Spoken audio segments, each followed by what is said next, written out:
ಕೇಂದ್ರದ ಮಲತಾಯಿ ಧೋರಣೆಯಿಂದಾಗಿ ನಮಗೆ ಸಮಸ್ಯೆ ಆಗಿರ್ತಕ್ಕಂಥ ಕರ್ನಾಟಕಕ್ಕೆ ಅಂತ. ನೋಡಿ ಅಣ್ಣ, ಈಗ ಇಲ್ಲಿ ಒಬ್ಬರ ಮೇಲೊಬ್ರು ಇಂಥ ಸಂದರ್ಭದಲ್ಲಿ, ಯಾಕೆಂದ್ರೆ ಇವತ್ತು ಇಡೀ ವಿಶ್ವ ಎದುರಿಸ್ತಾ ಇರತಕ್ಕಂಥ ಸಮಸ್ಯೆ ಇದು.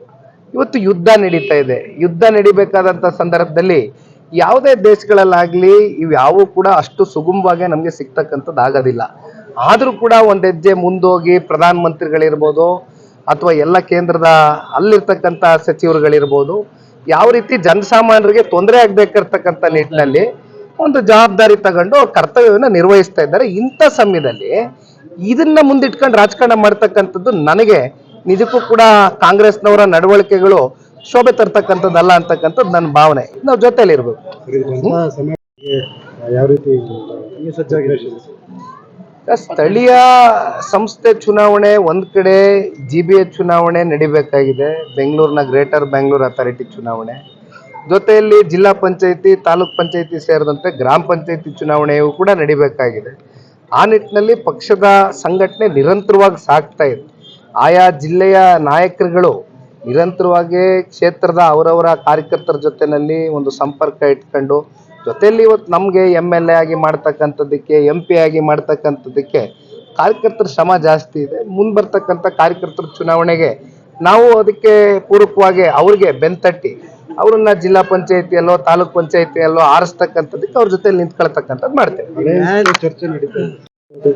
ಅವರು ಸಾಕಷ್ಟು ವಿಶ್ವಾಸದಲ್ಲಿ ಸಹ ಈಗ ಸ್ವಾಭಾವಿಕವಾಗಿ ಉಪಚುನಾವಣೆಗಳು ನಡೆದಂತ ಸಂದರ್ಭದಲ್ಲಿ ಯಾವ ಸರ್ಕಾರಗಳು ರಾಜ್ಯದಲ್ಲಿ ಆಡಳಿತ ಮಾಡ್ತಾ ಇರತ್ತೋ ಎಲ್ಲ ಯಂತ್ರಗಳು, ಹಣಕಾಸಿನ ವ್ಯವಸ್ಥೆ ಇರ್ಬೋದು, ಎಲ್ಲ ರೀತಿ ಅವ್ರಿಗೆ ಒಂದು ಫ್ರಂಟ್ ಫುಟ್ ಇರ್ತಕ್ಕಂಥದ್ದು ಸರ್ವೇ ಸಾಮಾನ್ಯ. ಆದ್ರೆ ಈ ಪ್ರಜಾಪ್ರಭುತ್ವದ ವ್ಯವಸ್ಥೆಯಲ್ಲಿ ಜನರ ತೀರ್ಪೇ ಅಂತಿಮ. ಜನರು ಒಂದ್ಸಲಿ ನಿರ್ಧಾರ ಮಾಡಿದ ಮೇಲೆ ಯಾರು ಉತ್ತಮರು, ಯಾರು ನಿಜಕ್ಕೂ ಆ ಕ್ಷೇತ್ರದ ಅಭಿವೃದ್ಧಿಯ ದಿಕ್ಕಿಗೆ ತಗೊಂಡು ಹೋಗ್ತಕ್ಕಂಥವ್ರು ಇದ್ದಾರೆ, ಅವ್ರ ಪರವಾಗಿ ಜನ ಮತ ಚಲಾವಣೆ ಮಾಡ್ತಕ್ಕಂಥದ್ದು ಹಿಂದೆಯೂ ಕೂಡ ನೋಡಿದ್ದೇವೆ. ಈ ಚುನಾವಣೆಯಲ್ಲೂ ಕೂಡ ಸಾಬೀತಾಗ್ತದೆ. ಅಲ್ಪಸಂಖ್ಯಾತ ಮತಗಳು ಪ್ರಾಮುಖ್ಯತೆ ಪಡೆದುಕೊಂಡಿರತಕ್ಕಂಥದ್ದು ದಾವಣಗೆರೆ ದಕ್ಷಿಣದಲ್ಲಿ. ಅಲ್ಲಿ ಬಿಜೆಪಿ ಮತ್ತು ನಿಮ್ಮ NDA ಅಭ್ಯರ್ಥಿ ಪರವಾಗಿ ಯಾವ ರೀತಿ ಮತ ಬೀಳುವುದನ್ನು ನಿರೀಕ್ಷೆ ಇದೆ? ಇಲ್ಲಿ ಅಲ್ಪಸಂಖ್ಯಾತರು ಅಥವಾ ಬೇರೆ ಜಾತಿ, ಜನಾಂಗ, ಧರ್ಮ ಅನ್ನೋದಕ್ಕಿಂತ ಹೆಚ್ಚಾಗಿ ಇವತ್ತೇನಾಗಿದೆ, ಒಂದು ಬದಲಾವಣೆ ಕಾಣಬೇಕು ಅಂತಕ್ಕಂಥದ್ದು ಮತದಾರರಲ್ಲಿ ಎರಡು ಕ್ಷೇತ್ರಗಳಲ್ಲಿ ಒಂದು ಭಾವನೆ ಬಹಳ ಗಟ್ಟಿಯಾಗಿ ಉಟ್ಕೊಂಡಿದೆ.